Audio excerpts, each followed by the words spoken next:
Hello guys, अहिले चाहिँ हामी 7-Eleven आएको छौँ होइन बुढाबुढी।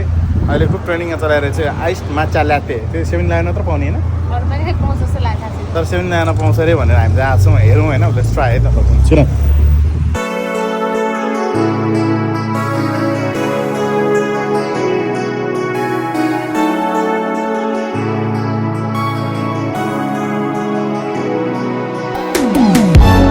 थाहा होइन, हामी लसनमा जान्छौँ। लसनमा पायो भने झिङ्गा लाला लगाए फेरि हामी आइपुग्यौँ अर्को कन्भिनियन्स स्टोरमा जसको नाम रहेको छ लसन। हेर्नुहोस् हामी चाहिँ खाना आइपुग्यौँ। पायो भने खाने, नपायो भने जाने।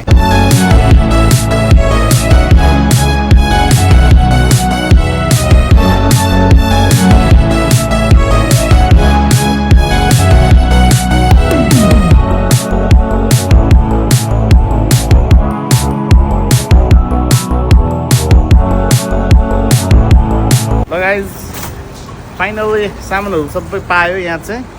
अब हामी गएर घरमा गएर ट्राई गर्छौँ, बनाउँछौँ, खान्छौँ, भिडियो बनाउँछौँ है त, अनि भन्छौँ कि स्वाद कस्तो थियो भनेर।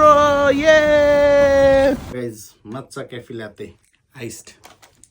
पहिला यो लिनुहोस्, हामी दुईजना बुढाबुढीको लागि। त्यसपछि आइस भएको कप, त्यसपछि माथि टपिङको लागि यो।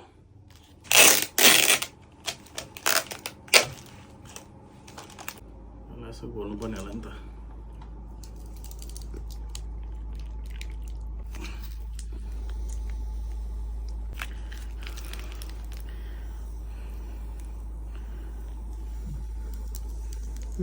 यसलाई ट्राई गरौँ, ट्राई गरौँ है त।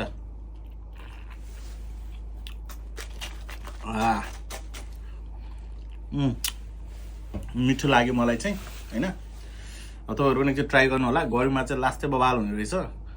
So easy to make. लसनमा अथवा 7-Eleven पाउँछ, जानुहोस्, गएर किन्नुहोस्, बनाएर खानुहोस्, अनि एउटा भिडियो बनाएर पोस्ट गर्नुहोस् र रिभ्यू दिनुहोस्। मेरो तर्फबाट चाहिँ ओके।